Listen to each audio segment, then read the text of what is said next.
მოგესალმებით ყველას. დღეს შევდგეთ ჩვენი თემის გაგრძელებას. კერძოდ წინა ლექციაზე თუ დაესწარით, ჩვენ გავიარეთ რეგ არქიტექტურა, მისი ტექნიკური ნაწილები, ვექტორული მონაცემთა ბაზები. დღეს კიდე ერთ ასეთ დამხმარე ტექნოლოგიას შემოვიტანთ ჩვენ არსენალში, რაც არის დიდი ენობრივი მოდელების და embedding მოდელების ლოკალურად გაშვების საშუალება. აქ არსებობს თავისი საუკეთესო პრაქტიკები, როგორ გავაკეთოთ ეს, რა უპირატესობას მივიღებთ, ამას ნელ-ნელა ვიხილავთ და შესაბამისად ვეცდებით და წინა ლექციაზე გარჩეულ პროექტის მაგალითზე უკვე ლოკალურად ვეცდებით, რომ გავუშვათ ჩვენი სისტემა. დღეს გვაქვს მეშვიდე კვირის პირველი ლექცია. მეშვიდე კვირას მთლიანად დაუთმობთ რეგა არქიტექტურის სიღრმისეულად გარჩევას. დღეს როგორც მოგახსენეთ, ლოკალურ მოდელებს დავამატებთ ჩვენ რიგ ბიბლიოთეკებში და შემდეგ ლექციაზე უკვე რეგ frameworks განვიხილავთ. ანუ ამ ყველაფერს თავს მოუყრით და განვიხილავთ რა არის საუკეთესო ერთ-ერთი საუკეთესო მიდგომა ასეთი მოდელების production-ისთვის მოსამზადებლად. პროექტი, რომელსაც ვიყენებთ, განაგრძობს ჩვენ მიერ წინა კვირას გამოყენებულ პროექტს. მე ახლა აბრძანებელს როგორც ყოველთვის ჩაგიგდებთ ჩატში. თუ ეს პროექტი არ გადმოგიწერიოთ, შეგიძლიათ ამბრძანებით ისარგებლოთ. თუ გაქვთ ეს პროექტი უკვე გადმოწერილი, მაშინ უფრო მარტივად შეგიძლიათ უბრალოდ ბოლო ვერსია წამოიღოთ GitHub-დან. დავამატე მასალა ჩვენი დღევანდელი თემისთვის. ასევე რახან შეიძლება დრო დაჭირდეს, გააჩნია თქვენი ინტერნეტის სიჩქარეს. აი ამ ლინკსაც ჩაგიგდებთ, ეს არის კერძოდ ოლამას გადმოსაწერი და დასაინსტალირებელი აპლიკაცია თქვენთან ერთად ახლა გაჩვენებთ.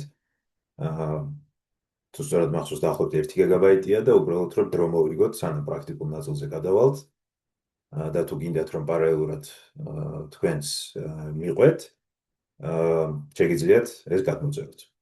შეგიძლიათ ამ მითითებულ ლინკზე გადახვიდეთ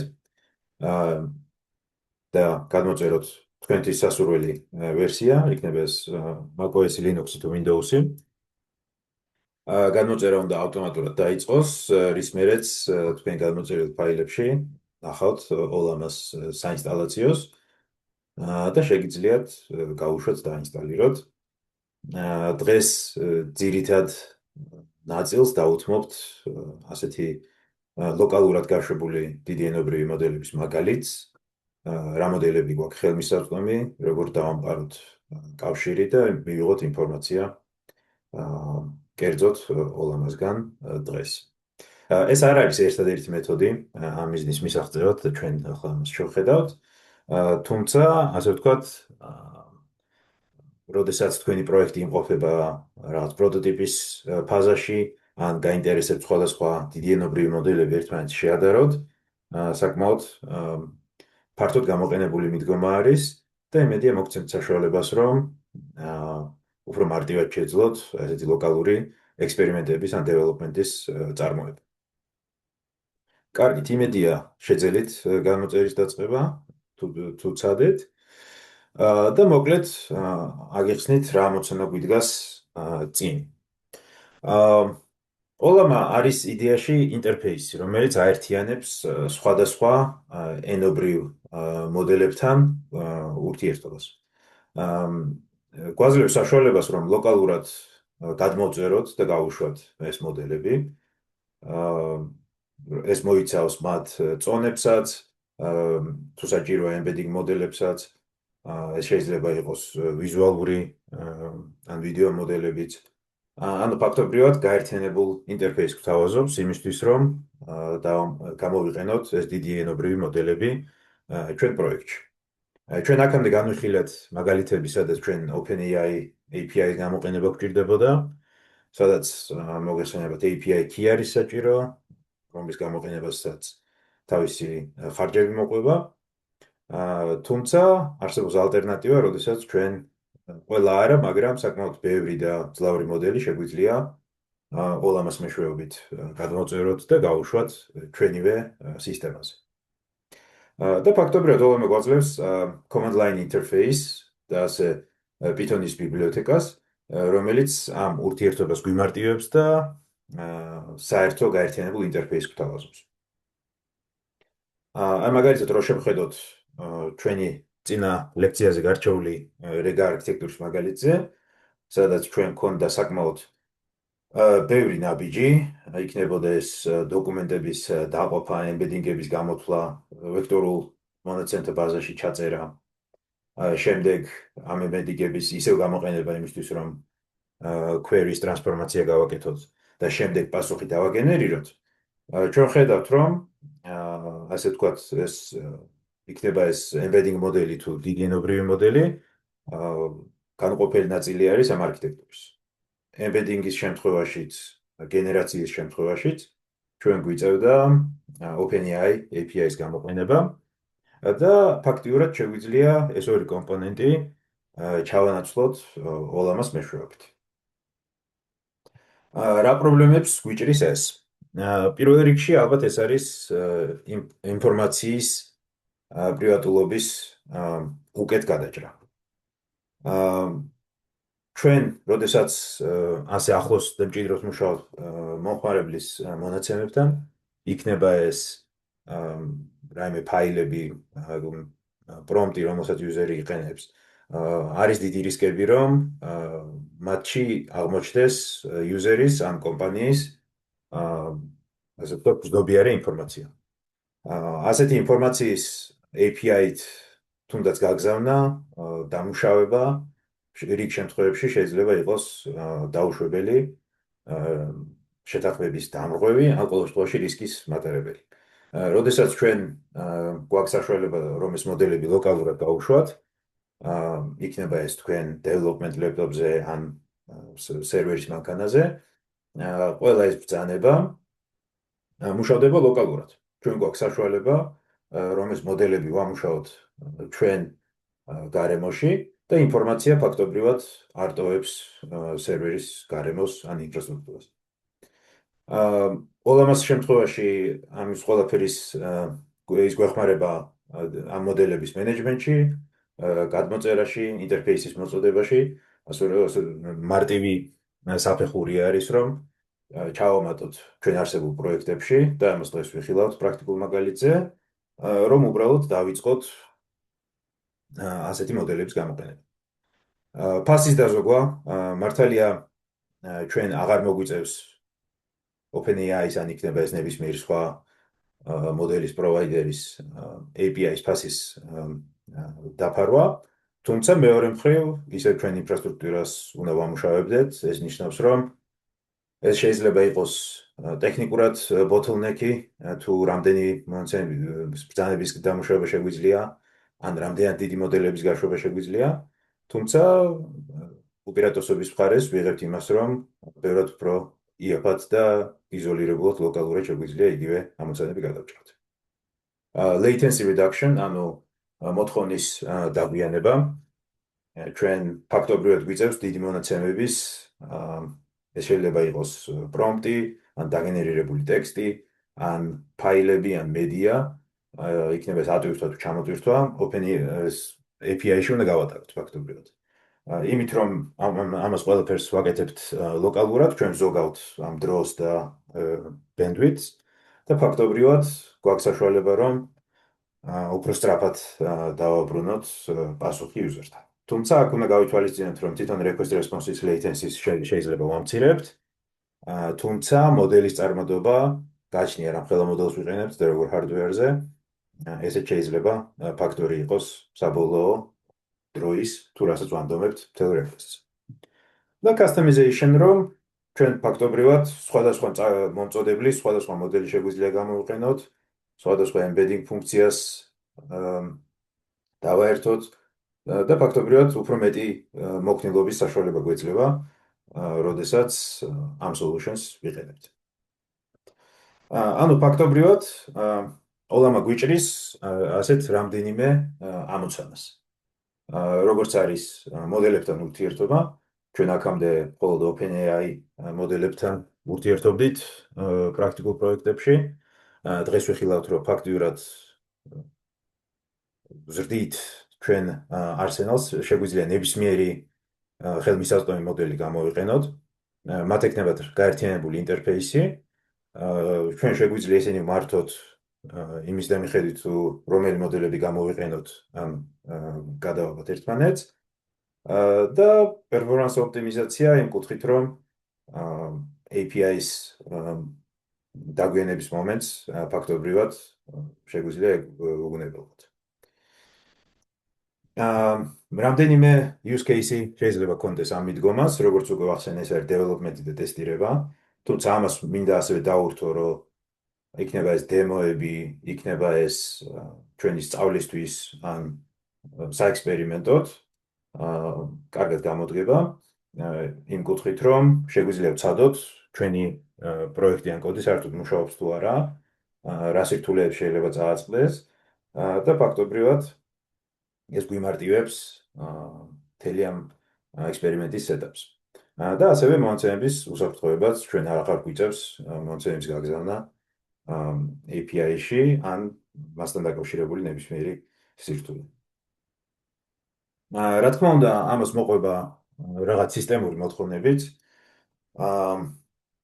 ეს მოდელები შეიძლება იყოს მოცულობით საკმაოდ დიდი და ჩატვირთვის დროსაც იქნება ეს დატვირთვა CPU-ზე თუ გაქვთ GPU-ზე, შეიძლება იყოს საკმაოდ მაღალი.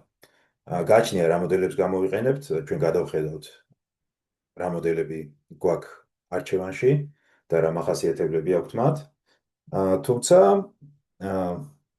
თუ გაქვთ თანამედროვე კომპიუტერი, პროცესორითაც შეგიძლიათ პატარა მოდელების გაშვება და ექსპერიმენტის მართვა. თვითონ ოლამასთან ურთიერთობა რამდენიმე სახით შეგვიძლია. ეს არის CLI, ანუ Command Line Interface, სადაც შეგვიძლია მართოთ ჩვენი გარემო, იმ კუთხით, რომ რა მოდელები გვაქვს ხელმისაწვდომი. შეგვიძლია user interface-იც გამოვიყენოთ და შეგვიძლია გამოვიყენოთ API-ც. რაც ფაქტობრივად გვაძლევს საშუალებას, რომ ჩვენმა კოდმა პირდაპირ შეძლოს API-ის გამოძახება და გამოყენება. და ჩვენ ვიხილავთ ალბათ სამივეს მოკლე მაგალითს, მაგრამ ფოკუსირდებით API-ის გამოყენებაზე და პრაქტიკულ მაგალითზეც ვიხილავთ, როგორ შეგვიძლია ეფექტურად გამოვიყენოთ. კარგით, იმედია თუ აპირებთ პარალელურად მიყვეთ პრაქტიკულ მაგალითს, ოლამას გადმოწერა შეძელით და დაინსტალირეთ. და თუ ეს შეძელით, თქვენ უნდა გამოგიჩნდეთ გაშვების შემდეგ პატარა ფანჯარა system tray-ში, ანუ გაშვებულ პროგრამებში. და ახლა მე მოვიტან თუ გადმოწერილი გაქვთ, დაახლოებით ასეთი რაღაც უნდა იხილოთ, სადაც გვაქვს ასეთი მარტივი user interface-ი, თუმცა მისი გამოყენება აუცილებელი არ არის, ეს უბრალოდ მიუთითებს, რომ ოლამა გაშვებულია და ჩვენ შეგვიძლია ის გამოვიყენოთ. რამდენიმე სასარგებლო ლინკი, რომელიც ასევე დავურთებ პრეზენტაციას. ეს არის თვითონ ოლამას დოკუმენტაცია და ოფიციალური საიტი, სადაც შეგვიძლია ვიხილოთ როგორც ხელმისაწვდომი მოდელები, მათი GitHub-ი, Discord-ი, დოკუმენტაცია და cloud solution-ები, რაც აქვთ. ასევე ეს არის ოლამა Python-ის GitHub repo, სადაც ასევე შეგიძლიათ იხილოთ მაგალითები, როგორ შეგვიძლია გამოვიძახოთ ოლამა, ამ ყველაფერს ჩვენ დღეს პრაქტიკულ მაგალითზე განვიხილავთ და როგორ შევძლოთ პროექტში ინტეგრაცია. ნელ-ნელა მივყვებით ამ რესურსებს, და მაგალითისთვის მინდა გაჩვენოთ თუ როგორ შეგვიძლია command line interface-ის მეშვეობით მოდელების გადმოწერა და გამოყენება. როდესაც შევალთ მოდელების გვერდზე, ვიხილავთ ასეთ ძებნის გვერდს, სადაც გვაქვს საშუალება გავფილტროთ, გააჩნია როგორ მოდელს ვეძებთ, დავსორტოთ, იქნება ეს პოპულარობით თუ სიახლით და მივიღებთ შემდეგ ჩამონათვალს. ეს არის ფაქტობრივად თითოეული თუ რა მოდელის გადმოწერა და გაშვება შეგვიძლია ლოკალურად. თავში არის პოპულარობით GPT-OSS, ეს არის OpenAI-ის მიერ გამოშვებული ლოკალური მოდელი. როგორც ან შეიძლება სტატიებში გასვლები ხართ, რამდენიმე ტიპის მოდელი გამოუშვეს ლოკალური მხარდაჭერით, ეს არის 20 ბილიონის და ან 20 მილიარდის და 120 მილიარდ პარამეტრიანი მოდელები. დღეს განვიხილავთ. საერთოდ ჩვენ ამას კიდე ჩავეძიებით, თუმცა ეს პარამეტრების რაოდენობა მხოლოდ არ არის საკმარისი იმისთვის, რომ ვთქვათ, რომ ერთი მოდელი უკეთესია მეორეზე. რა თქმა უნდა, რაღაც დათმობებს ვაკეთებთ. მოდელის ზომა იქნება უფრო მცირე, მაგალითად ხედავთ, რომ 20 მილიარდიანი 20 მილიარდ პარამეტრიანი მოდელი არის 14 გიგაბაიტი, 120 მილიარდიანი არის 65 გიგაბაიტი. კონტექსტის მაქსიმალური ზომა 128,000 ტოკენი და ამ შემთხვევაში მოდელი, რომელიც მუშაობს ტექსტთან. ჩვენ შეგვიძლია ვიხილოთ რამდენიმე ვერსია, default-ად latest გადმოგვიქაჩავს პატარა მოდელს, თუმცა შეგვიძლია მიუთითოთ კერძოდ რომელიმე სხვა ხوارგზურს. მცირე დოკუმენტაცია თვითონ მოდელის შესახებ. ეს მოდელის მომწოდებელი, როგორც ნახავთ, შეიძლება სულ სხვადასხვა წყაროდან იყოს. GPT-OSS ეს არის OpenAI-ის მოდელი, თუმცა აქვე შევხვდებით Qwen models, ეს კიდე ცალკე არის DeepSeek-ი, რომელიც ცალკე კომპანიისგან არის და ასე შემდეგ. ანუ აქ ვიხილავთ, რომ ფაქტობრივად არჩევანი გვაქვს სხვადასხვა მოდელებს შორის, რომელთაც შეიძლება საერთო მხოლოდ მხოლოდ ტრანსფორმერ არქიტექტურა გქონდეთ, ხოლო მათი ზომები და შესაძლებლობები ძალიან განსხვავდებოდეს. მაგალითად, ერთ-ერთი მოდელი, რომელიც ლოკალური დეველოპმენტისთვის საკმაოდ ფართოდ გამოიყენება, Llama 3.2, ეს არის Facebook-ის ანუ Meta-ს მიერ შექმნილი მოდელი, რომელიც საკმაოდ მსუბუქია, ანუ 3.2-ით უკვე გამოუშვეს 1 მილიარდიანი და 3 მილიარდ პარამეტრიანი მოდელები და ისინი სპეციალურად მორგებულია იმაზე, რომ დიდი რესურსი არ წაიღონ გასაშვებად. ანუ ფაქტობრივად შეგვიძლია მარტივად დავიწყოთ ექსპერიმენტი. და მაგალითისთვის შეგვიძლია ვიხილოთ ბრძანება, რაც არის Ollama Run და მოდელის სახელი, რომელიც default-ად გადმოგვიწერს latest ვერსიას, თუმცა შეგვიძლია, როგორც ხედავთ, 2.1 მილიარდი ან 2.3 მილიარდი მიუთითოთ სხვა კონკრეტული მოდელი ხომარდშურს გადმოსაწერად. თავიდან გავიცნოთ ალბათ ტერმინალის გარემოს, როგორ შეგვიძლია Ollama-სთან ურთიერთობა ტერმინალის მეშვეობით. ცოტა გავადიდებ, რომ კარგად დავინახოთ. თავიდან დავიწყოთ. დაინსტალირების შემდეგ, როდესაც თქვენ გაუშვებთ თქვენ ტერმინალს, იქნება ეს ედიტორში, იქნება ეს თვითონ ოპერაციული სისტემის, თქვენ უნდა უკვე შეძლოთ Ollama-s ბრძანების ჩაწერის შემდეგ, იხილავთ, რომ გვაქვს ხელმისაწვდომი ასეთი CLI API, ანუ command line interface. ჩვენ აქ შეგვიძლია ვიხილოთ რა მოდელები გვაქვს ხელმისაწვდომი, ამისთვის შეგვიძლია Ollama list გავუშვათ. Default-ად ეს სია თქვენთვის შეიძლება ცარიელი იყოს, რადგან ჯერ მოდელები არ გვაქვს გადმოწერილი, თუმცა შეგვიძლია Ollama Run ბრძანების მეშვეობით მიუთითოთ მოდელი, რომლის გაშვებაც არის საჭირო და იმ შემთხვევაში თუ ეს მოდელი არ არის ხელმისაწვდომი თქვენ სისტემაზე, ის გადმოწერს გადმოწერს ამ მოდელს. აი მაგალითისთვის რო ავიღოთ გადმოწერა როგორ გამოიყურება, რამე embedding models წამოვიღებ პოპულარულს. შეგვიძლია დავაკოპიროთ მისი სახელი და ოლამა run embedding model-ი მივუთითოთ. იწყება pooling manifest, იწყებს გადმოწერას და შესაბამისად ამ მოდელის წონები და ყველა საჭირო ფაილი ავტომატურად გადმოიწერება ოლამას მიერ. ეს შედარებით მცირე ვეცადე შემირჩია, რომ დიდი დრო არ წაგვართვას, შეგვიძლია მანამდე გავაგრძელოთ. ოლამასთან საურთიერთოდ რამდენიმე ბრძანების გამოყენება შეგვიძლია, აქაც გვიჩანს. დღეს განვიხილავთ რამდენიმეს, თუმცა ძირითადი ეს არის pool, ანუ იმისთვის რომ ჩვენ მოდელი წამოვიღოთ რეესტრიდან, push, ანუ თუ გვინდა მოდელის დაფუშვა, list, რაც გვაჩვენებს ყველა ხელმისაწვდომ მოდელს ჩვენ სისტემაში, run, თუ გვსურს მოდელის გაშვება და ჩვენ ახლა ამას გავაკეთებთ, show, რაც გვაჩვენებს დეტალებს თითოეულ მოდელზე და create-ისაც ვარიანტსაც ვიხილავთ, სადაც შეგვიძლია ჩვენი ვარიაცია შევქმნათ მოდელის.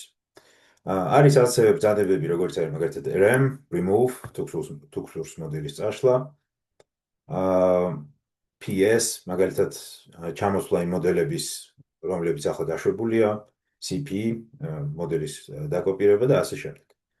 ანუ ხედავთ, რომ აი მაგალითად ჩვენი embedding მოდელიც გადმოიწერა, აი ასე ამგვარად შეგვიძლია უბრალოდ გავუშვათ გადმოწერის პროცესი და ეს მოდელი უკვე აღმოჩნდება ჩვენ გარემოში. აი მაგალითად ჩვენ შეგვიძლია რამე დიდი ენობრივი მოდელი ავიღოთ, თუნდაც llama 3.2 3 მილიარდ პარამეტრიანი, რომელიც გადმოწერილი მაქვს. და შეგვიძლია მივუთითოთ llama run და მოდელი, რომლის გაშვებაც გვსურს. ამ შემთხვევაში ეს ამ მოდელს გაამზადებს, ჩატვირთავს მეხსიერებაში და გვიჩნდება ასეთი ინტერაქტიული ინტერფეისი, სადაც შეგვიძლია მოდელს ასე ვთქვათ, ჩავაწოდოთ ჩვენი პრომპტი. ელექტრონიკა გამარჯობა რით დაგეხმარო, ასე შემდეგ, ეს უკვე არაერთხელ ვიხილეთ, თუმცა აქამდე ჩვენ ხედავდით API-ის მაგალითზე, ახლა ეს მოდელი არის ძალიანად გაშვებული ჩვენ გარემოში. და მაგალითად დავუსვათ რამ შეკითხვა. How old is the universe? რა საკის არის ჩვენი სამყარო.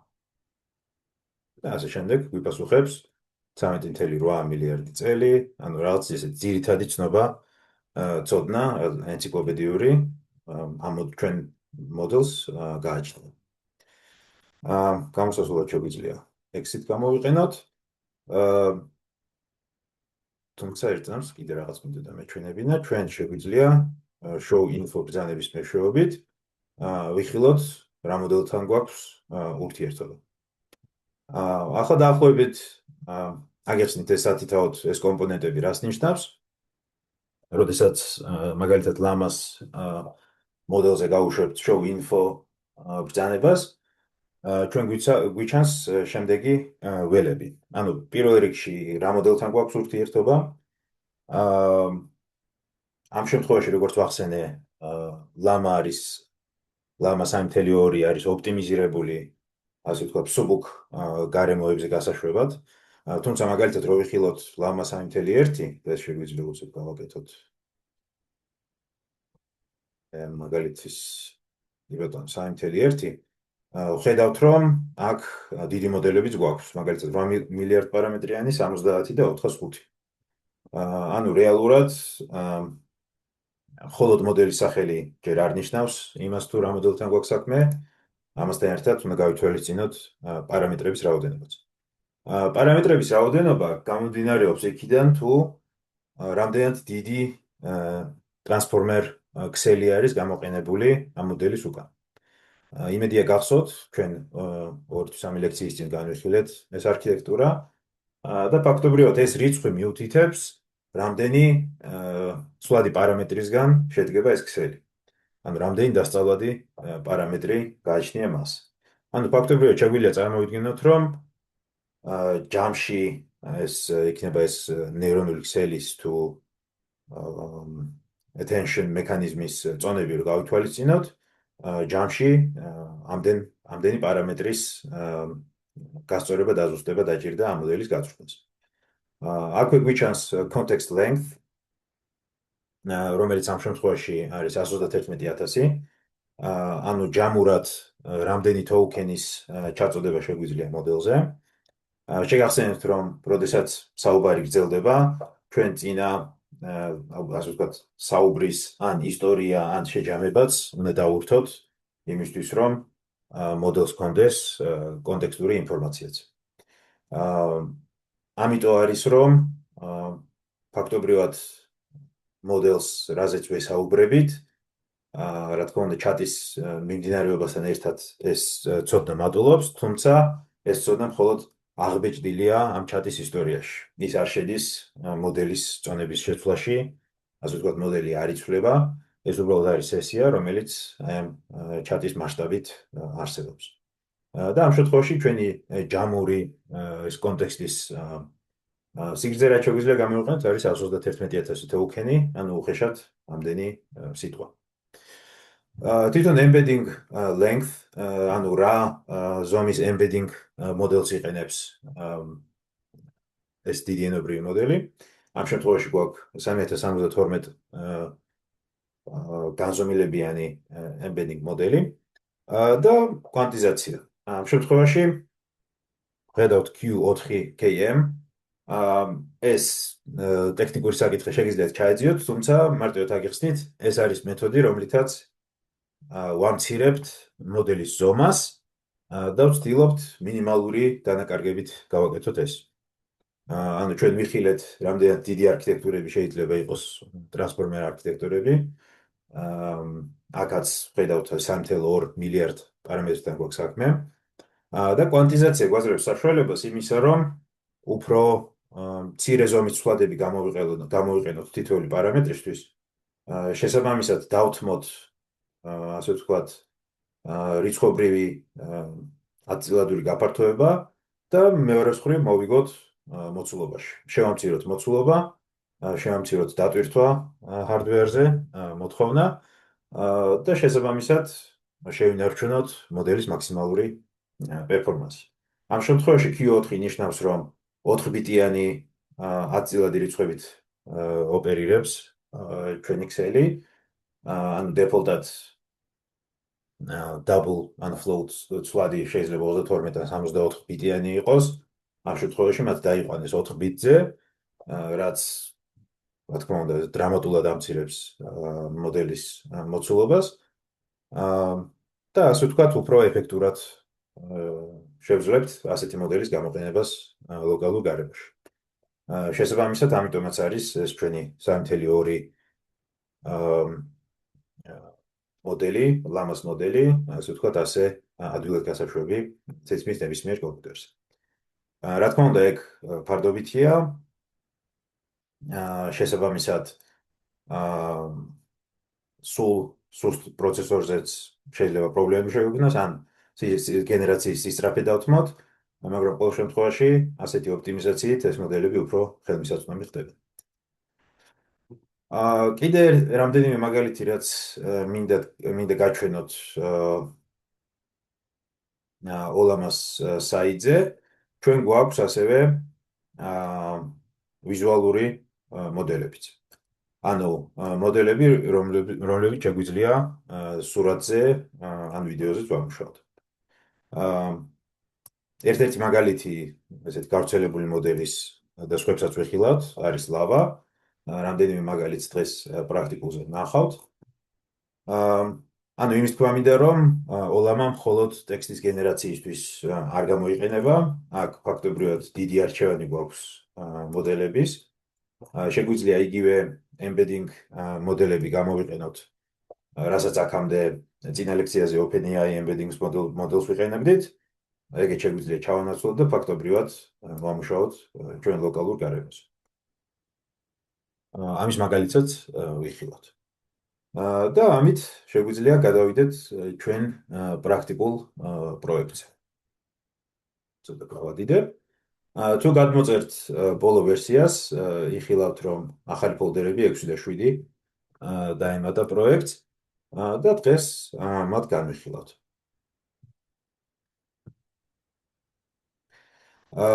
მაგალითად, ყველა ბრძანება, რაც იქნება ეს ტერმინალში, ან იქნება ეს პროგრამული, თავი მოუყარე და შეგიძლიათ commands and scripts ფაილში ვიხილოთ.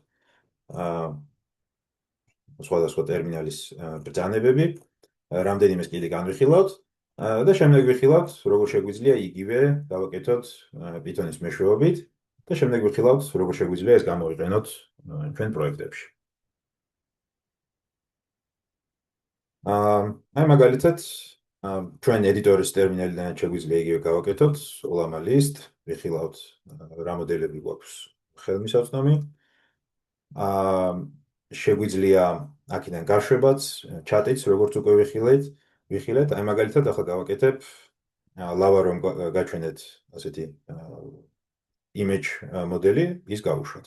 მე გადმოწერე ცოტა დიდი მოდელი არის, თუ გადმოწერას დააპირებთ, შეიძლება ცოტა დრო დაჭირდეს, თუმცა აქ უკვე გადმოწერილი მაქვს და შეგვიძლია გავუშვათ.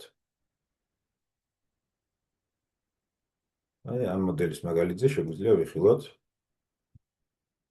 როგორ შეგვიძლია ტერმინალით ამ მოდელთან ურთიერთობა.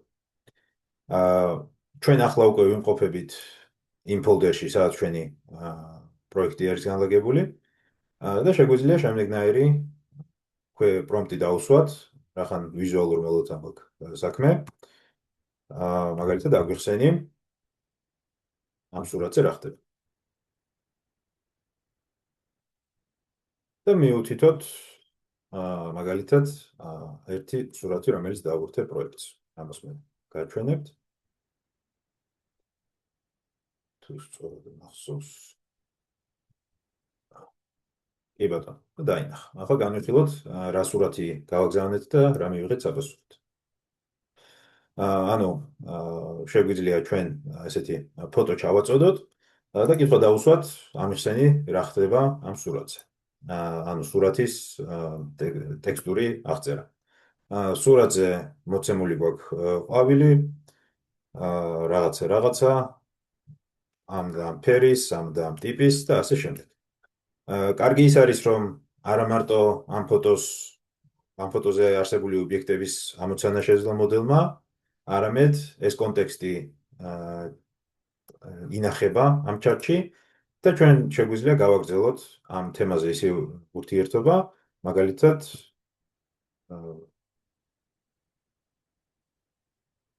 დაგენერირე ლექსი ამ თემაზე. შეგვიძლია this image გამოვიყენოთ, რაც ნიშნავს, რომ კონტექსტი მოდელთან ურთიერთობაში შენახული გვაქვს და გარდა იმისა, რომ ამ მოდელს შეუძლია სურათებთან მუშაობა, მას ასევე ტექსტის დაგენერირებაც შეუძლია. ანუ მხოლოდ this images მეშვეობით ის ხვდება, რომ საუბარია ისევ ამ ობიექტებზე, რაც ფოტოზე ვიხილეთ, ამ შემთხვევაში ყვავილზე და შეუძლია რაღაც ტექსტიც დაგენერიროს, ამ შემთხვევაში რაღაც ლექსი. ანუ როგორც ხედავთ, ვიზუალური მოდელების გაშვებაც შეგვიძლია ოლამასთან. და მაგალითად შეგვიძლია show info-s მეშვეობით ვიხილოთ ამ მოდელის პარამეტრები.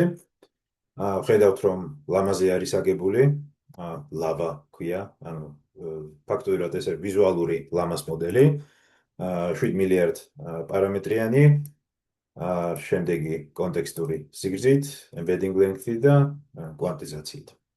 ანუ ფაქტობრივად ხედავთ, რომ ამ ოპერაციის გასაკეთებლად ჩვენ არც ერთი API-ის რეკვიზიტის გაკეთება არ მოგვიწია, ყველაფერი მუშაობს ლოკალურად. შეგვიძლია გამოვიდეთ და ვიხილოთ კიდე ერთი მაგალითი, რომელიც მინდა გაჩვენოთ, რაც არის create. აა კი ბატონო. ეს ფაქტიურად გვაძლევს საშუალებას მოდელის wrapper-ი შევქმნათ. ახლა მაგალითზე გაჩვენებთ. ჩვენ შეგვიძლია შევქმნათ ასეთი ფაილი, model ფაილი ქვია და მდებარეობს პროექტში. რომელი მოდელი გამოვიყენოთ საწყისად, აი როგორც ლავაზე ვიხილეთ, რომ ლამას იყენებს უბრალოდ ამატებს კიდე დამატებით კომპონენტებს. ჩვენ შეგვიძლია შევქმნათ ახალი მოდელი, დაფუძნებული ლამა 3.2-ზე, შეგვიძლია სხვა მოდელის მივუთითოთ. შევცვალოთ მისი პარამეტრები, ამ შემთხვევაში შეგვიძლია temperature პარამეტრი შევცვალოთ, თუმცა აქ სხვა პარამეტრები შეგვიძლია განვიხილოთ. და გადავცეთ ასეთი priming-ის პრომპტი. როგორც გახსოვთ, priming-ი არის საშუალება, რომ მოდელს ჩავაწოდოთ ეს პირვანდელი სეტაპი, თუ როგორ მოიქცეს და რას მოველით მისგან. ამ შემთხვევაში შეგვიძლია ჩავაწოდოთ, შენ ხარ ჯარვისი, ჭკვიანი ასისტენტი და დაგვეხმარები კითხვებზე პასუხის გაცემაში. შეგვიძლია ეს ფაილად შევინახოთ და მაგალითად ოლამა create ფუნქცია გავუშვათ, რომელიც გამოიყურება შემდეგნაირად. create სახელი ჩვენი მოდელის, შეგვიძლია ნებისმიერი ჟამი დავარქვათ, -f, ანუ ფაილიდან წამოიღოს ინსტრუქციები და მივუთითოთ ჩვენი model ფაილი. მე ახლა მე მგონი ეს უკვე გაშვებული მაქვს და ჯარვისი იქნება ჩვენთან სიაში. კი ბატონო. ახედავთ ჯარვის latest. ანუ ფაქტობრივად ახალ მოდელს ქმნის, რომელიც არის არსებულ მოდელზე დამატებული ეს ინსტრუქციების wrapper. ხედავთ, რომ ზომაშიც ორივე ერთნაირია, ანუ ფაქტობრივად ერთი-ეგრე მოდელი არის დამატებული ჩვენი პარამეტრები. ამ შემთხვევაში ტემპერატურა, ანუ რამდენად შემთხვევითობა რამდენად გამოვიყენოთ პასუხის გენერაციაში, თუ გახსოვთ ეს ერთ-ერთ წინა ლექციაზე განვიხილეთ ეს პარამეტრი და ჩვენი priming ინსტრუქცია. ამ ყველაფერს დღეს ვიხილავთ Python-ის მეშვეობითაც როგორ გავაკეთოთ, ეს არის ტერმინალის მაგალითზე, თუმცა ზუსტად იგივე შეგვიძლია Python-ის მაგალითზეც გავაკეთოთ. აი მაგალითად ახლა შეგვიძლია ჩვენ ეს ჯარვისი წავშალოთ RM ბრძანების გამოყენებით, შემდეგ თავიდან შევქმნათ და ხო, გავუშვათ ეს ბრძანება. ხედავთ gathering model components, ანუ ფაქტობრივად მოდელის ასს აკეთებს და უმატებს ჩვენ ინსტრუქციას. ამის შემდეგ ჩვენ უკვე შეგვიძლია llama run jarvis დამოვიძახოთ მაგალითად, რაც უკვე ჩვენ ახალ მოდელს ჩავდვირთვავს მეხსიერებაში და შეგვიძლია უკვე მასთან ჩატი ვაწარმოოთ. და აქ უკვე გათვალისწინებულია ეს პარამეტრები, ეს priming-ი. შეგვიძლია თუ არ დაგვეხმაროთ. ხო, და ასე შემდეგ. მოდელი უკვე მზად არის რომ გამოვიყენოთ. ხშირად ასეთ სეტაპებს აკეთებენ, რომ სხვადასხვა სტილის მოდელი მივიღოთ, ანუ ფაქტობრივად წონები და არქიტექტურა ყველაფერი რჩება იგივე. ერთ-ერთი რასაც ვთვლით არის აგენტი, ანუ ამ შემთხვევაში ჩვენ მიერ შექმნილი დიდი ენობრივი მოდელი, როგორ მოიქცევა და მისი მახასიათებლები შეგვიძლია ვაკონტროლოთ. ახლა შეგვიძლია ნელ-ნელა გადავიდეთ Python-ის მაგალითზეც. მაგისთვის შეგიძლიათ start-1 py სკრიპტი გავხსნათ. და ვიხილავთ, როგორ შეგვიძლია გავაკეთოთ ზუსტად იგივე მსგავსი ინტერაქცია Python-ის მეშვეობით. ამისთვის ჩვენ ვიყენებთ llama Python ბიბლიოთეკას და ფაქტობრივად ეს გვაძლევს საშუალებას, რომ ყველა ეს ოპერაცია რაც აქამდე გავაკეთეთ, ჩატის ჩათვლით, ანუ ტექსტის გენერაციის ჩათვლით, უკვე გავაკეთოთ Python-ის მეშვეობით. ჯერ გაჩვენებთ როგორ კეთდება იგივე request ბიბლიოთეკით და მეორე მაგალითზე ვიხილავთ, როგორ შეგვიძლია გავაკეთოთ იგივე llama-ს ბიბლიოთეკის გამოყენებით. ეს ხდება მხოლოდ იმიტომ, რომ რეალურად ვნახოთ ამ ბიბლიოთეკის უკან რა ხდება. და ხდება მხოლოდ ის, რომ ჩვენ localhost-ზე გაშვებული გვაქვს listener-ი. ანუ ფაქტობრივად ოლამა არის გაშვებული, ის ელოდება ჩვენ ბრძანებებს და localhost-ზე და ამ პორტზე 11434-ზე შეგვიძლია მივწვდეთ ოლამას API-ს, რომელიც არის ლოკალურად გაშვებული, შეგვიძლია მივუთითოთ რა მოდელის გამოყენება გვინდა, რა პრომპტის ჩაწოდება გსურს და request ბიბლიოთეკით, რაც არის ზოგადი API ან HTTP request-ების გასაკეთებელი ბიბლიოთეკა, შეგვიძლია ამ ბრძანების გაშვება. პასუხად მოგვივა API-სგან პასუხი, კოდი 200 ნიშნავს, რომ ყველაფერი წარმატებით დასრულდა და შეგვიძლია generated text-ი, ანუ დაგენერებული პასუხი გამოვიტანოთ კონსოლში. აქ ხედავთ, რომ ერთი პარამეტრი გვაქვს stream equals true. თუ გახსოვს ეს ერთ-ერთიანი მაგალითიც განვიხილეთ, ჩვენ პასუხი გსურს მივიღოთ ერთიანად ბოლოს, თუ სიტყვა-სიტყვა, როგორც მაგალითად ჩატში შეგვიძლია დავინახოთ და ამის მეშვეობით ვაკონტროლებთ პასუხი ერთიანად მივიღოთ და ბოლოს თუ თანდათან. ასევე შეგვიძლია ვიხილოთ რომ რეალურად JSON ობიექტში არის ჩადებული შედეგები და შეგვიძლია იქიდან ეს response ტექსტი ამოვიღოთ. ახლა მაგალითად ჩვენ შეგვიძლია ოლამა ინტერაქციიდან გამოვიდეთ და გავუშვათ ჩვენი სკრიპტი.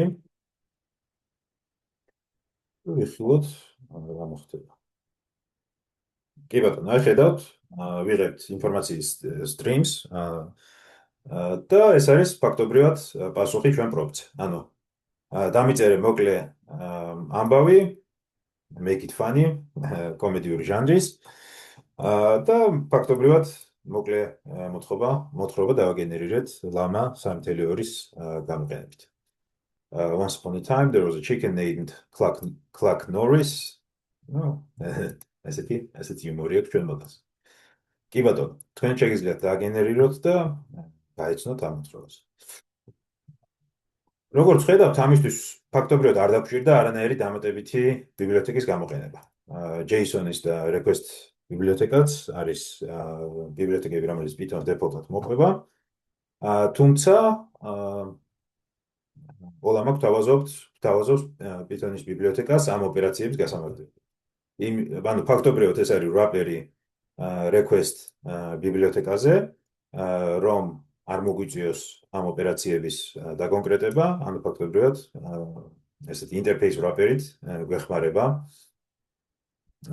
რომ ოლამასთან დავამყაროთ ურთიერთობა. მაგალითად, შეგვიძლია გავუშვათ start 2 ფაილი. ამ შემთხვევაში ეს არის როგორც Python-ის სკრიპტი, ასევე Jupyter Notebook-იც, მხოლოდ იმიტომ, რომ უბრალოდ უფრო თვალსაჩინო იყოს. თუმცა შეგიძლიათ გავუშვათ ნებისმიერი. და აქ უკვე შეგვიძლია დავაიმპორტოთ ოლამას ბიბლიოთეკა და ვიხილოთ რა ბრძანებები გვაქვს ხელმისაწვდომი. ისევე როგორც ტერმინალში ჩვენ გვაქვს მარტივი list ბრძანება, რომელიც აკეთებს იმას, რომ ხელმისაწვდომ მოდელებს ჩამოგითვლის. ჩვენ მართალია შეგვიძლია სახელებიც ვიხილოთ, მაგალითად ჩავწვდეთ ამ response ობიექტში, შეგვიძლია პირდაპირ შევხედოთ რა ობიექტს ვიღებთ უკან. ეს არის ჩამონათვალი მოდელების, ამ თითოეული მოდელის სახელი, მოდიფიკაციის თარიღი და სხვადასხვა მახასიათებლები.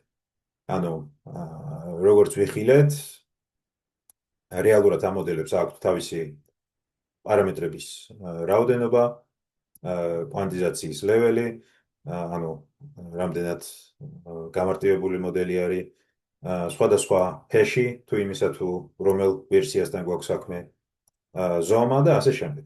სხვადასხვა დეტალები თვითონ მოდელებზე. და შეგვიძლია მათი სახელებიც დაუბეჭდოთ ასეთი ბრძანებით. შეგვიძლია გავუშვათ კიდეც ვარდ. ასევე ჩატის მაგალითი, წინაზე ვიხილეთ, როგორ შეგვიძლია request ბიბლიოთეკის გამოყენება, იგივე შეგვიძლია ოლამას ბიბლიოთეკითაც რომ მივაღწიოთ, ვუთითებთ models და messages, სადაც უთითებთ user roles და contents. თუ გახსოვთ, ეს ძალიან გავს OpenAI API სტრუქტურას, სადაც უთითებთ როგორც სისტემურ მესიჯების მითითება შეგვიძლია და მომხმარებლისგან წამოსული ინსტრუქციის მითითება შეგვიძლია. ამ შემთხვევაში მაგალითად შეგვიძლია ვკითხოთ, რატო არის ცა ცისფერი და ვიღებთ ამასგან ასეთ პასუხს. ასევე streaming-ის გამოყენება აქაც შეგვიძლია, ანუ ფაქტობრივად stream equals true პარამეტრს ვაწვდით chat ფუნქციას, ზუსტად იგივე შედეგს მივიღებთ, შეგვიძლია გავუშვათ, ხედავთ დინამიურად, ასინქრონულად ვიგენერირდება პასუხი.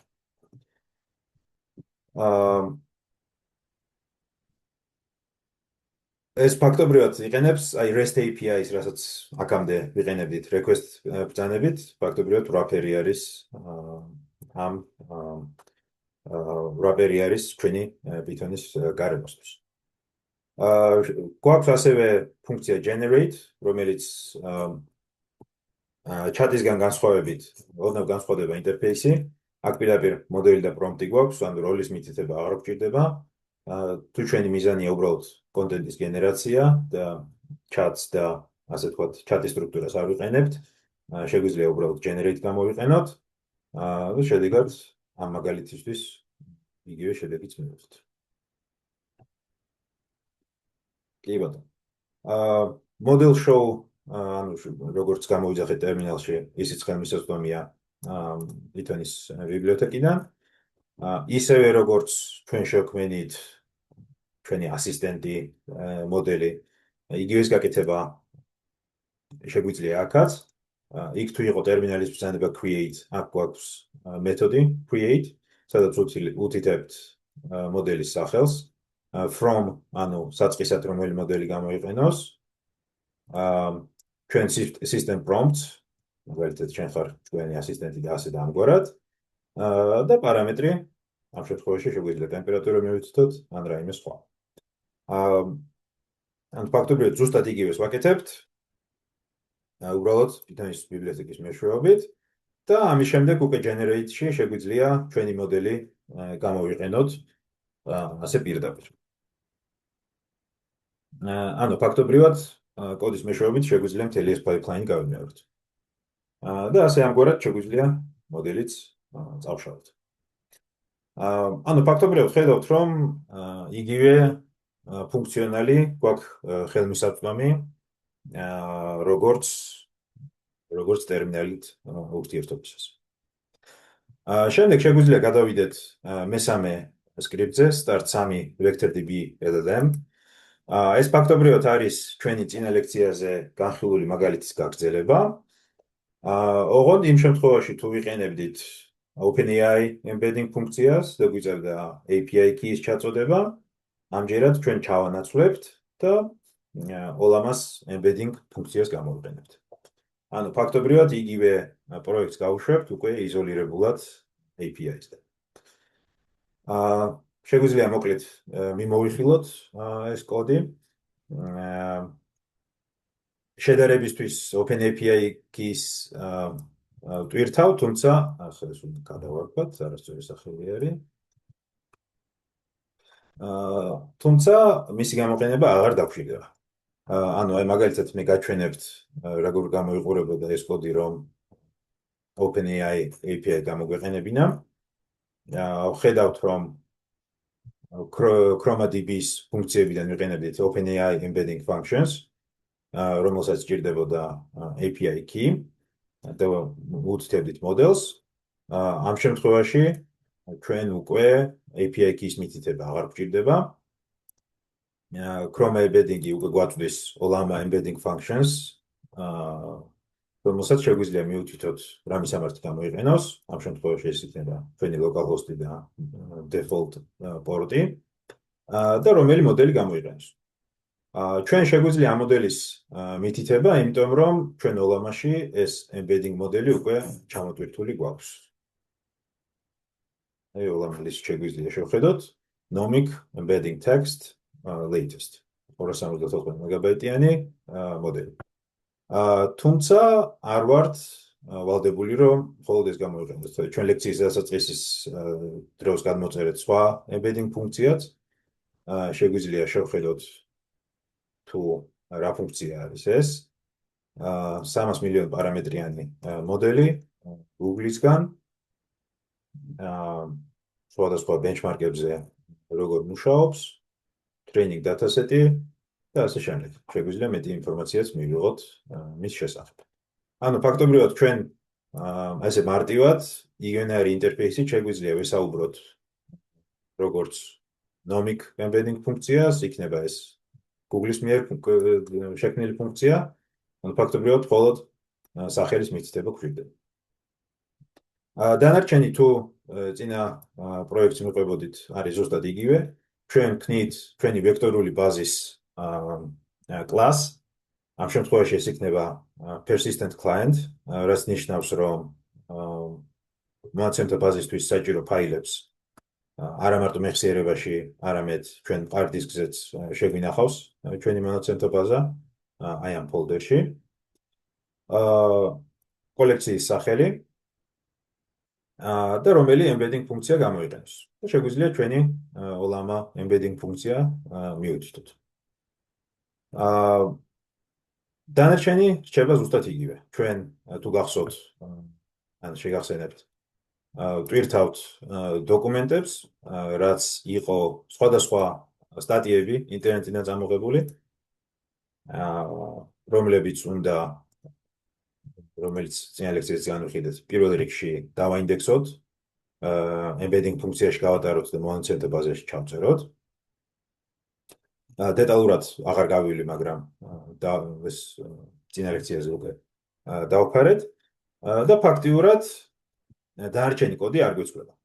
ჩვენ გვაქვს query დოკუმენტი, ანუ შეგვიძლია შეკითხვას როცა დავუსვამთ, ჩვენი სისტემა მიაკითხავს ვექტორულ მონაცემთა ბაზას და ყველა რელევანტურ დოკუმენტს წამოიღებს, დოკუმენტის ნაგლეჯს წამოიღებს მონაცემთა ბაზიდან და ზუსტად იგივენაირი generate response.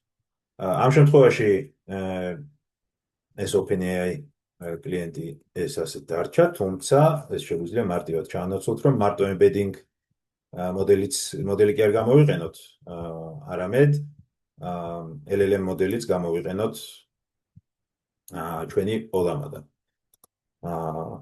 მაგის წამოღება როგორც ჩანს დამალწდა, მაგრამ ეგ არის, ახლა გავაკეთებთ.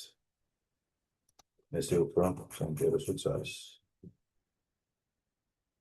ანუ ფაქტობრივად ჩვენ შეგვიძლია აქ ასეთი რაღაც გავაკეთოთ. base URL-ი მოვთითოთ. ეს ასე ვთქვათ, უფრო ჰაკი არის. ანუ OpenAI-ში ჩვენ თავისუფლად შეგვიძლია ოლამას მისამართი ჩავაწოდოთ, რაც არის localhost-ი და default port-ი და API key რაც ოლამა. ანუ ფაქტობრივად გადავრთოთ, რომ ამ ბიბლიოთეკამ გამოიყენოს OpenAI-ის მოდელი. უბრალოდ ოლამას მოდელი ნაცვლად OpenAI-ის. ამ შემთხვევაში ჩვენ უნდა მივუთითოთ ის მოდელი, რომელიც ჩვენ გვაქვს ხელმისაწვდომი, რაც იქნება ლამა 3.2. წესით მეტი არაფრის შეცვლა არ უნდა დაგვრჩილდეს. ნახოთ. და შეგვიძლია ჩვენი სკრიპტი გავუშვათ.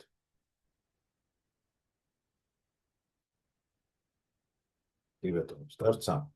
და ნახოთ. ესე იგი შეგახსენებთ, რომ აქ პირველი ნაბიჯი არის მონაცემების დაინდექსება. რეალურ production გარემოში ეს პროცესი იმუშავებს პარალელურად. chat-თან კავშირში არ არის, ანუ ფაქტობრივად მისი მიზანი არის, რომ ახალშემოსული დოკუმენტები დაყოს ნაწილებად და ჩადოს ვექტორულ მონაცემთა ბაზაში, ხოლო chat-ის პროცესი რელევანტურ დოკუმენტებს პოულობს. ამ შემთხვევაში რო ეს უბრალოდ დემონსტრაციისთვის გავაკეთოთ, ჯერ ინდექსინგის პროცესს გავატარებთ და ამ დროს რა ხდება? ჩვენი დოკუმენტები იყოფა ნაწილებად, ხდება მათი თითოეული ამ ნაწილის embedding-ის გამოთვლა, ამისთვის ვიყენებთ ოლამა embedding models ანუ OpenAI API-ზე request-ს აღარ ვაკეთებთ. და მას მერე რაც ეს მონაცემები ჩაიწერება ბაზაში, ჩვენ უკვე შეგვიძლია შეკითხვა დაუსვათ ჩვენ მოდელს. ამ შემთხვევაში Llama 3.2, რომელიც ჩვენ Ollama გარემოში არის გაშვებული. შეგვიძლია დაუშვათ შეკითხვა ისეთი, რაც არის საიდან ინფორმაციაც საჭირო არის იმ სტატიების ამოკითხვა ჭირდება. მაგალითად რომ დაგვესვა tell me about Meta, მაგალითად, ჩვენი reg pipeline-ის გარეშე ეს სისტემა ამ სისტემას ეკნებოდა ინფორმაცია, მხოლოდ ის, რაც მოდელის გაწვრთნის დროს იყო ხელმისაწვდომი. ანუ Meta როდის შეიქმნა, ან რაღაც ძირითადი წოდნა, თუმცა არ ეკნებოდა მოდელს ინფორმაცია არანაირი თანამედროვე განვითარების შესახებ. და ჩვენი ასე ვთქვათ სტატიების ჩაწოდებით, როდესაც ჩვენ ამ კითხვას დავუსვამთ, ჩვენ უკვე უფრო ახალ და რელევანტურ პასუხს ვაწვდით. და რა თქმა უნდა, პირველ ჯერზე არ იმუშავა. არა უშავს, ჩვენ შეგვიძლია ამ შემთხვევაში ის მაგალითად დავაბრუნოთ. უბრალოდ პასუხის დემონსტრაციისთვის და უკვე ჩასწორებულ ვარიანტს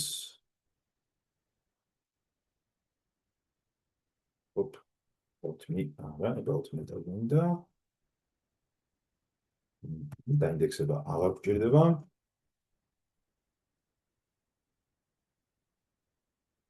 Meta-ს შესახებ ინფორმაცია დავარეპოსტეთ. Meta, formerly known as Facebook, has been facing challenges with malware posing as და რაღაცა.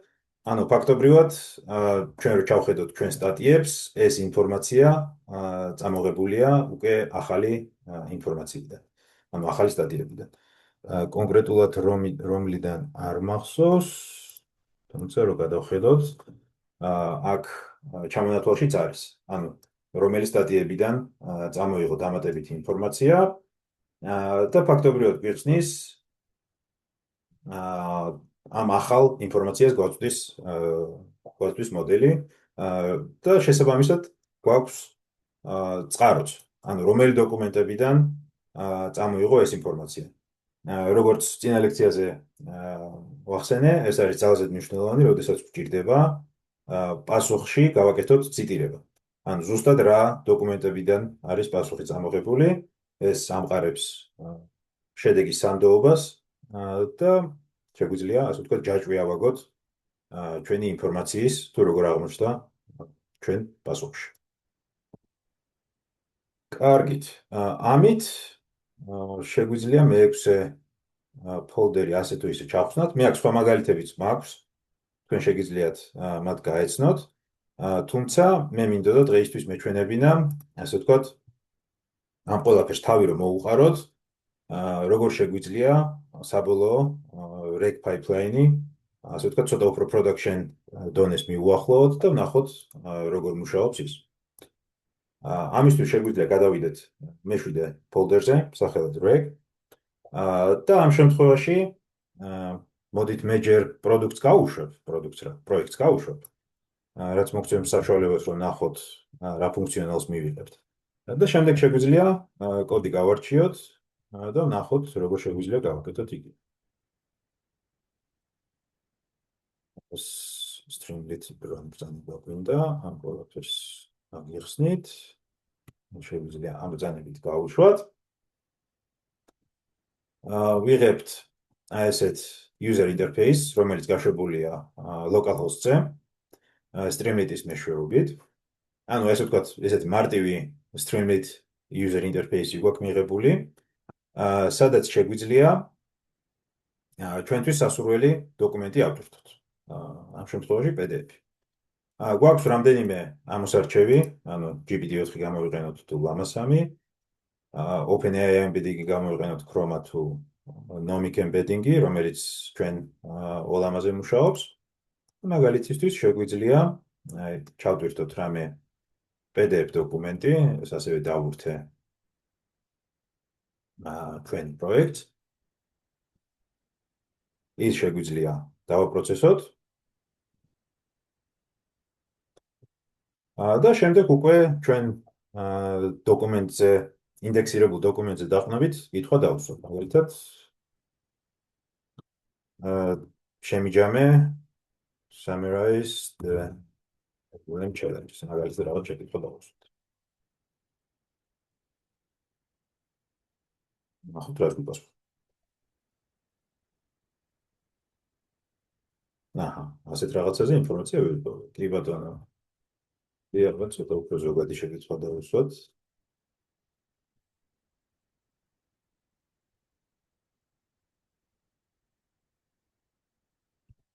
კი ბატონო. რაღაც. Document contains sections regarding contributions and acknowledgements related to a project or study. ასე შემდეგ. ანუ ფაქტობრივად შეგვიძლია ეს PDF-ი გავხსნათ ახლა. ავხედოთ რაზე არის. DeepSeek R1 incentivizing reasoning capability in LLMs via reinforcement learning. ანუ ასეთი კვლევითი დოკუმენტი გვაქვს, სადაც როგორც ხედავთ, ასარჩევი ტექსტი გვაქვს, ეს არ არის დასკანერებული კოდები. შეიცავს თავის PDF-ის ფორმატირებას, თავებს, ფორმულებს და ასე შემდეგ. და ახლა შეგვიძლია ამ პროექტის მაგალითზე ვიხილოთ ესეთი მარტივი pipeline-ი, როგორ ავაწყოთ, როგორც არის ესეთი PDF-ის ანალიზი. ამ შემთხვევაში ეს ერთი ფაილი ავირჩიეთ, მაგრამ თეორიულად ეს შეიძლება იყოს ნებისმიერი რაოდენობის ფაილი, რომელსაც ჯამურად ამ ყველაფერს ვაინდექსებთ, ვექტორულ ბაზაში ვათავსებთ და შემდეგ შეგვიძლია რელევანტური პასუხის დასაგენერებლად გამოვიყენოთ. შეგიძლიათ გახსნათ ფაილი rec pdf simple, სადაც ჩვენი პროექტი მდებარეობს. ჩვენ შეგვიძლია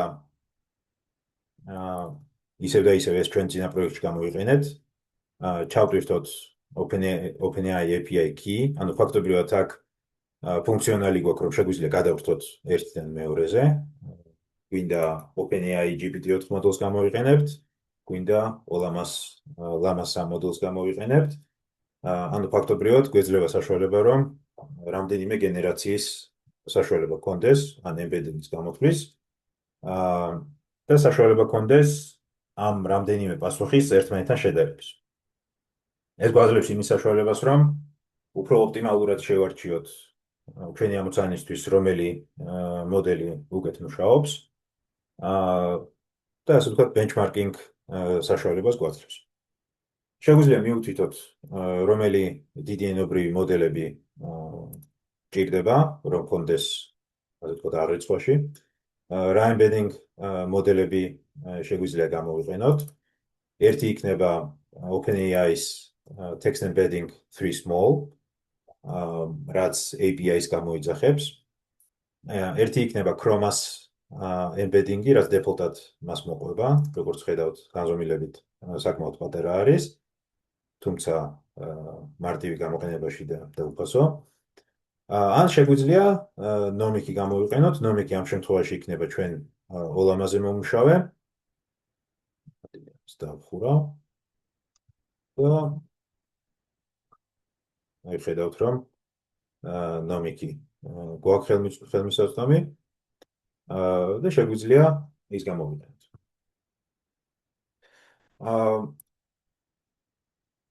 ძირითადად ვაკეთებთ პირველ რიგში ეს დღეს Streamlit-ის სიღრმისეულ გარჩევას ეს არ არის ჩვენი ფოკუსი, ასე რომ user interface-ის ნაწილს უბრალოდ გადავხედავთ, როგორ კეთდება. უბრალოდ ჩვენ შეგვიძლია შევქმნათ ასეთი მოდელის სელექტორი sidebar-ში, ანუ ფაქტიურად არჩევის საშუალება მივცეთ users, თუ რომელი კომბინაცია გამოიყენოს. დავაბრუნოთ ის LLM-ი თუ embedding-ი, რომელსაც user-ი აირჩევს. აი მაგალითად შეგვიძლია ვიხილოთ, თავიდან გავუშვათ ჩვენი აპლიკაცია. ანუ ამ site პანელის შესაქმნელად.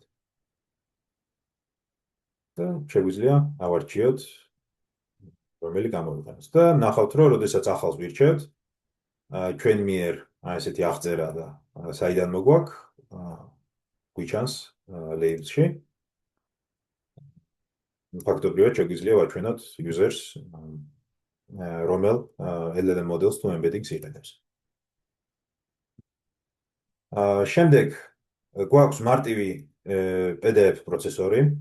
საერთოდ PDF-დან ინფორმაციის ამოღება ცალკე თემის საკითხი არის, თუმცა აქ გაჩვენებთ ესეთ მარტივ ვარიანტს.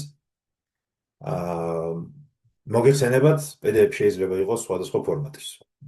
ზოგ შემთხვევაში ეს თავისუფლად შეიძლება იყოს დასკანერებული სურათები, საიდანაც ტექსტის ამოსაღებად OCR-ი დაგჭირდება. არის შემთხვევები, როდესაც PDF-ი არის კარგად ფორმატირებული, თუმცა მაინც სურათებსაც შეიცავს და ასე შემდეგ. ამ მაგალითისთვის ჩვენ მარტივად მივდგებით PyPDF-2 ბიბლიოთეკას გამოვიყენოთ. ამ შემთხვევაში ჩვენი მიზანი იქნება, რომ უბრალოდ ტექსტი, რაც არის ხელმისაწვდომი, ან ფაქტობრივად PDF-ში რა ტექსტიც აირჩევა, ის ტექსტი წამოვიღოთ.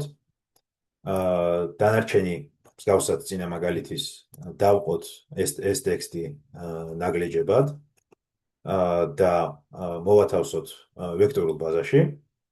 და ვექტორულ ბაზაში აი შეხედეთ, ვინახავთ არა მარტო ტექსტის ნაგლეჯს და მის embeddings-ად შევინახავთ, მაგრამ ასევე გვაქვს metadata ველი, რომელიც ფაქტობრივად გეუბნება,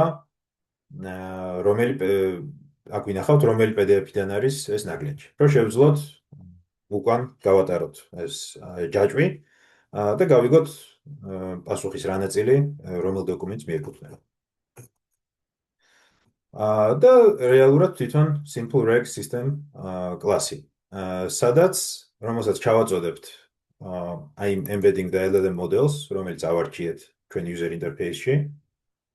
შევქმნით ჩვენი ვექტორული ბაზის clients.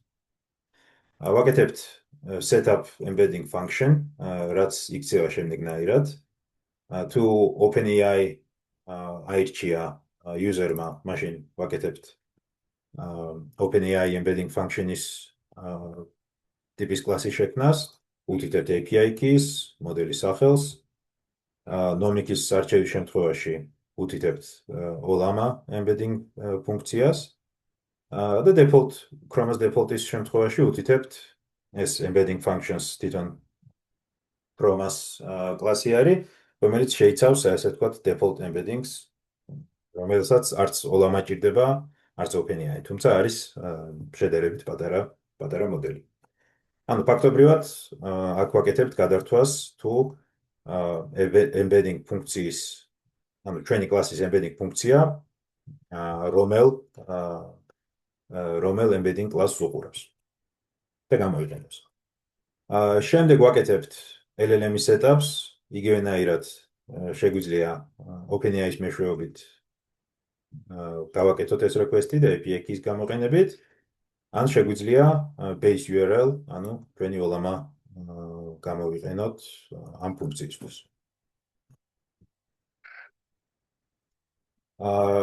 ასევე უნდა შევქმნათ თვითონ ვექტორული ბაზის კოლექცია, ანუ რაც გულისხმობს, რომ ანუ ერთმანეთს თავს უყრით ერთნაირი ტიპის embedding-ებს. შეგახსენებთ, რომ ვექტორულ ბაზაში, როდესაც ვინახავთ embedding vectors, ყველა ფუნქციას აქვს თავისი ზომის embedding vector. და როდესაც ჩვენ შეგვიძლია ერთ კოლექციაში მხოლოდ ერთი ტიპის embedding vector-ების გამოყენება. შესაბამისად, თუ გსურს, რომ გადავრთოთ ერთიდან მეორეზე, თითოეულს დაჭირდება ცალკე კოლექცია. და მაგიტომ documents underscore embedding models ვიყენებთ ამისთვის, რომ ფაქტობრივად იმდენ კოლექციას ვქნით, რამდენი embedding მოდელიც გაგვაჩნია. შეგვიძლია ეს თითოეული კოლექცია აღწეროთ. და ამით, ანუ ეს ფუნქცია მხოლოდ მაგას ემსახურება, რომ საჭირო კოლექცია დაგვიბრუნოს. იმაზე დაფუძნებით, თუ რომელ embedding ფუნქციას ვიყენებთ. გვაქვს ფუნქცია დოკუმენტების ჩამატების, რომელიც აი ამ ჩვენ არჩეულ კოლექციაში ჩაგვიწერს ჩვენ დოკუმენტებს. გვაქვს ფუნქცია query documents, რაც უკვე გულისხმობს, რომ პრომპტის მიხედვით რელევანტური ემბედინგების წამოღება არის. ამისთვის ვიყენებთ collection.query ფუნქციას, უთითებთ იმ queries, რომელიც ჩავაწოდეთ და რამდენი რელევანტური დოკუმენტი წამოიღოს. ამ შემთხვევაში default-ი გვაქვს 3, თუმცა ეს შეიძლება იყოს ცვლადი, ეს შეიძლება იყოს დინამიური და აი შემდეგ ლექციაზე ვიხილავთ, როდესაც reg pipeline-ების tunings და ასე ვთქვათ, ოპტიმიზაციას შევეხებით, ვნახავთ, რომ თითოეული ეს პარამეტრი შეიძლება იყოს საკმაოდ დინამიური და დამოკიდებული query-ზე თავისებურად ასარჩევი. და შემდეგ ლექციაზე ასევე ვიხილავთ, ხშირად იქნება ეს query document retrieval-ისთვის ან ნებისმიერ ან რაღაც სხვა საფეხურებისთვის კიდევ ერთი ენობრივი მოდელის გამოყენება. ხშირად არის, რომ ჩვენ წინასწარ არ ვიცით, რამდენი რელევანტური დოკუმენტი შეიძლება იყოს ბაზაში. შემდეგ ლექციაზე ამას ჩვენ დეტალურად ჩავეძიებით, მაგრამ მოკლედ მოგიყვებით, რომ ჩვენ თეორიულად შეგვიძლია ბევრი შედეგი წამოვიღოთ, 30, 100, ასე შემდეგ. და შემდეგ გავაკეთოთ ranking-ი. ანუ რეალურად დავთვალოთ ესა თუ ის შედეგი, რამდენად შეესაბამება ჩვენ მოთხოვნას. და შემდეგ გადავსოვოთ ეს შედეგები და კიდე ერთი, ასე ვთქვათ, გაფილტვის შედეგი გავატაროთ. იმისთვის, რომ უფრო ზუსტი მაქსიმალურად რელევანტური პასუხები ამოვიღოთ ჩვენი ვექტორული ბაზიდან. შემდეგ გვაქვს generate response მეთოდი. თუმცა ეს მგონი უბრალოდ helpful assistant. ხო, ანუ ფაქტობრივად ჩვენი LLM-ის ფუნქციას გამოვიყენებთ. ეს შეგახსენებთ არის დინამიური ობიექტი. შეიძლება იყოს OpenAI-ის მოდელი, ამის უკან შეიძლება იყოს Llama-ს მოდელი. და ფაქტიურად ამ შემთხვევაში ასეთ მარტივ ფილტრს ვიყენებთ, რომ თუ OpenAI მოდელი გვაქვს არჩეული GPT-4o mini გამოვიყენოთ, სხვა შემთხვევაში კი Llama 3.2, მაგრამ აქაც საკმაოდ დინამიურები შეგვიძლია ვიყოთ. წინასწარ მაგალითად შეგვიძლია აღწეროთ dictionary, სადაც აი ამ თითოეული მოდელების რეგისტრაცია შეგვიძლია და ორი კი არა, n რაოდენობის LLM მოდელი გქონდეს.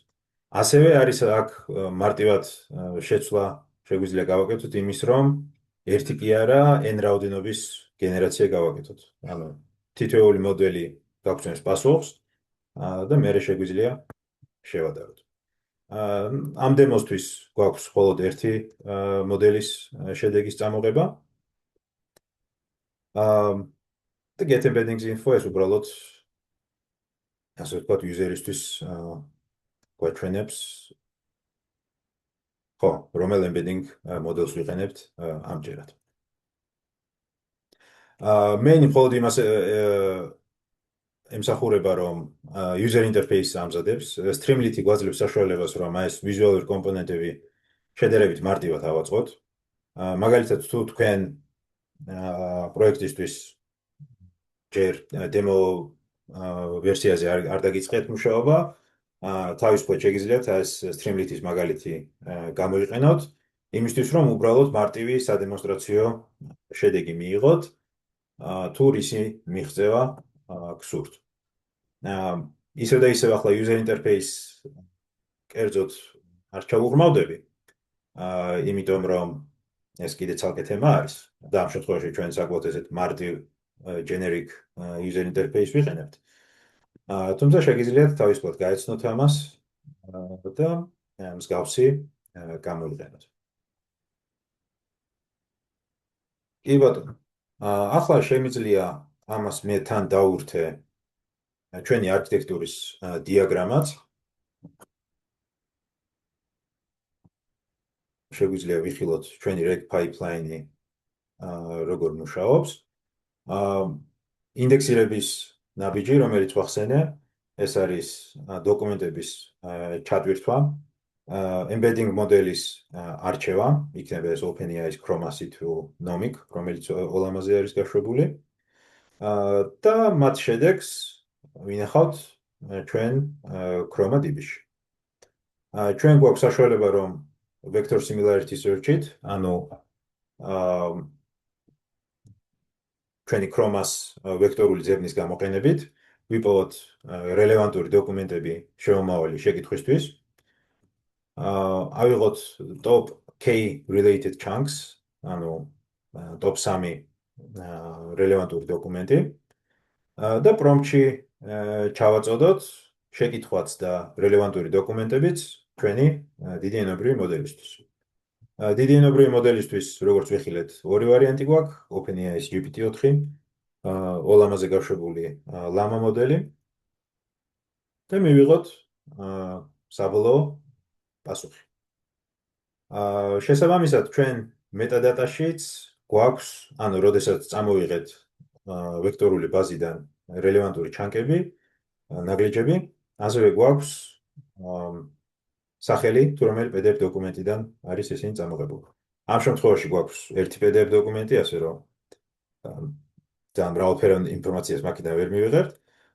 თუმცა ისევ და ისევ ჩვენ ინდექსირების ფაზაში შეგვიძლია მრავალი PDF დოკუმენტის დავამუშავოთ.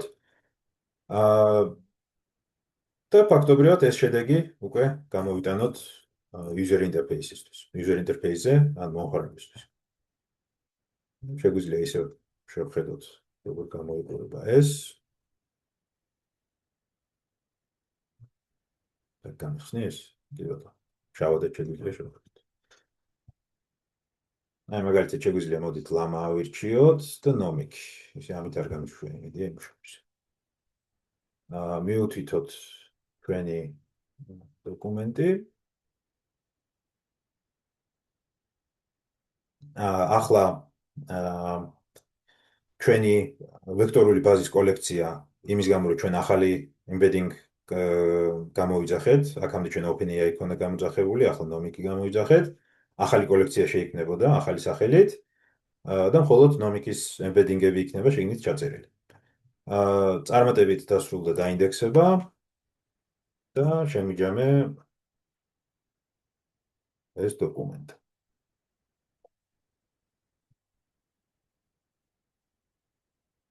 ნახოთ რას მივიღეთ.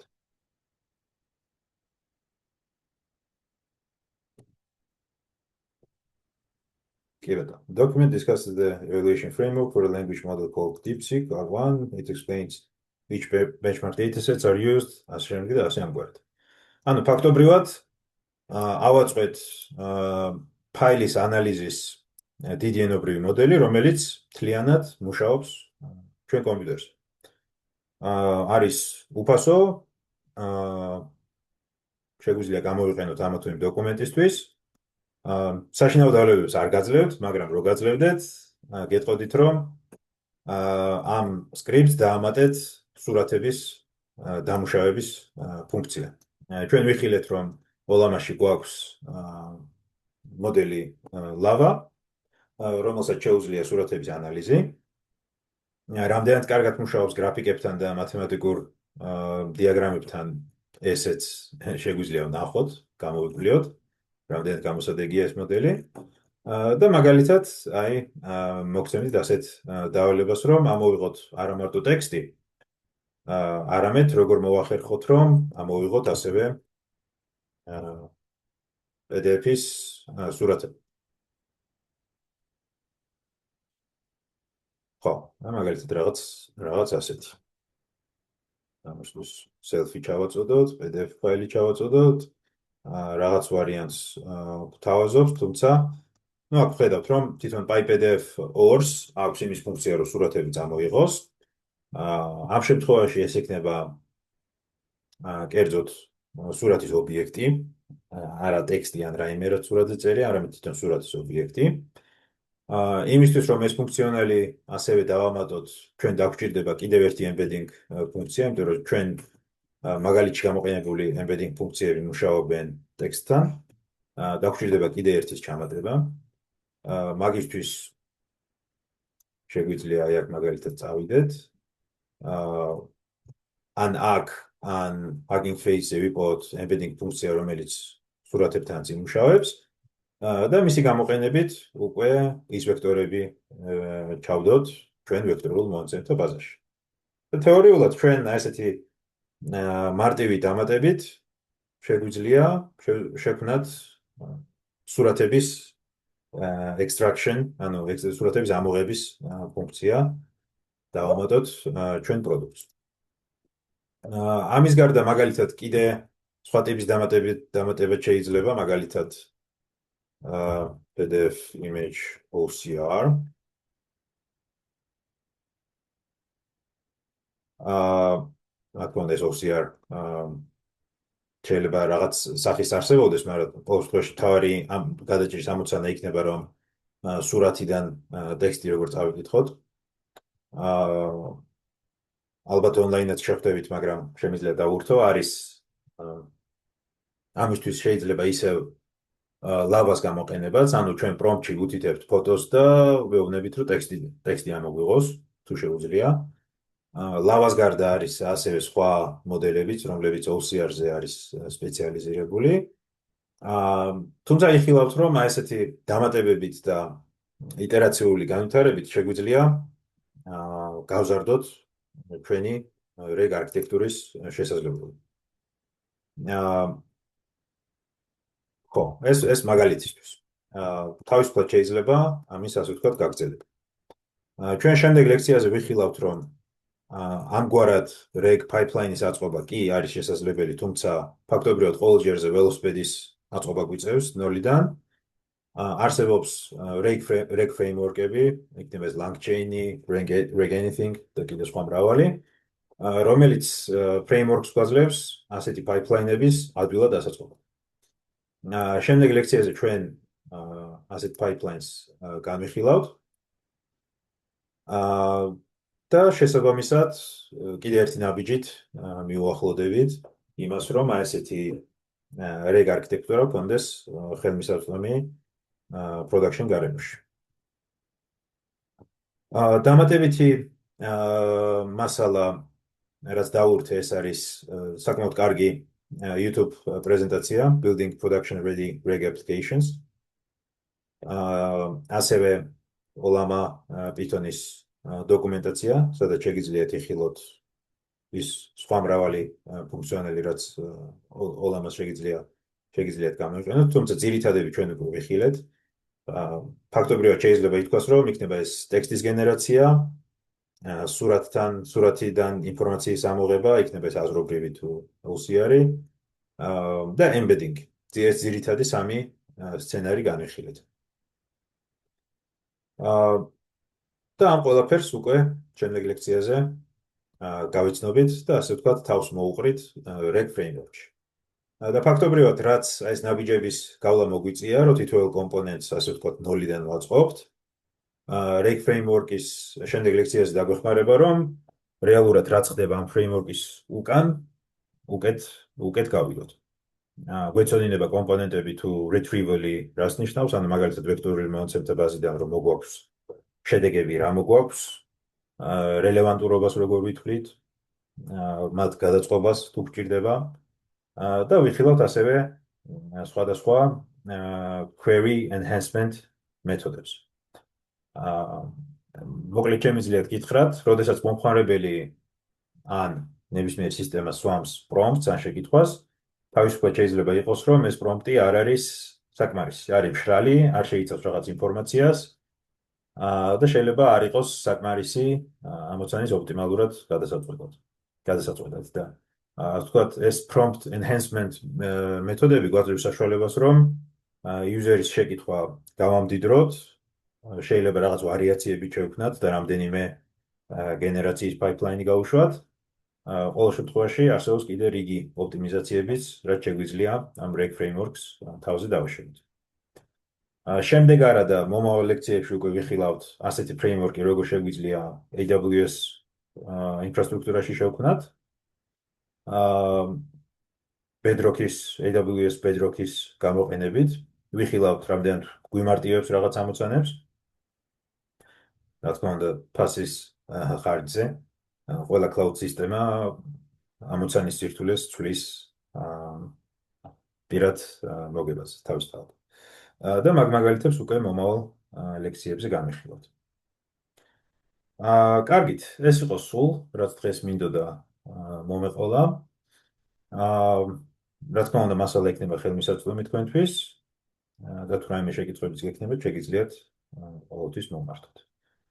დღეს ალბათ იხილავდით, რომ WhatsApp ჯგუფში დავამატეთ booking ფორმა, სადაც გვექნება საშუალება, რომ 40 წუთი თითო გუნდთან ერთად გავიაროთ თქვენი პროექტის მიზნები, არსებული მდგომარეობა და მომავალი განვითარებაც. რაც იმედია, თქვენთვის იქნება გამოსადეგი. შეგიძლიათ ფორმაში აირჩიოთ, რომელი დროის მონაკვეთი არის თქვენთვის სახარბიელო. თუ ატყობთ, რომ მოცემული დროები არ გაწყობთ, შემატყობინეთ და ახალ დროის მონაკვეთებსაც დავამატებ. კარგით. ეს არის დღეისთვის. დიდი მადლობა ყურადღებისთვის.